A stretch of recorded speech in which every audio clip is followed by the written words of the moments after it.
মুসলিম দেশে আল্লাহ তাআলা আযাব দিয়ে পাকড়াও করবেন, একটা মুসলিম দেশকে আল্লাহ তাআলা ধরবেন, বাংলাদেশকে আল্লাহ তাআলা ছেড়ে দিবেন না। আমি তো স্বচক্ষে দেখতেছি মুসলিম বিশ্বে আযাব আসার সময়টা চলে আসছে। দুবাই অনেক বড় আযাবের সম্মুখীন হবে, সৌদি আরব অনেক বড় আযাবের সম্মুখীন হবে, কাতার, কুয়েত, বাহরাইন প্রত্যেকটা অনেক বড় বড় আযাবের সম্মুখীন হবে অচিরেই।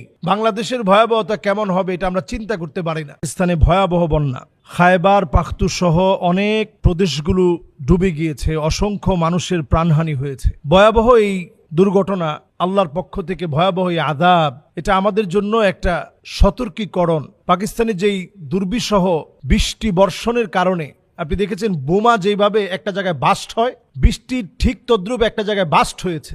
এই ধরনের আযাব আল্লাহ তাআলা সচরাচর সব জায়গায় দেন না। আল্লাহ রাব্বুল আলামিন একটা পরীক্ষা নিয়েছেন পাকিস্তানের এই পাখতুন সহ এই খায়বার প্রদেশ সহ বিভিন্ন প্রদেশের লোকদের উপরে আল্লাহ তাআলা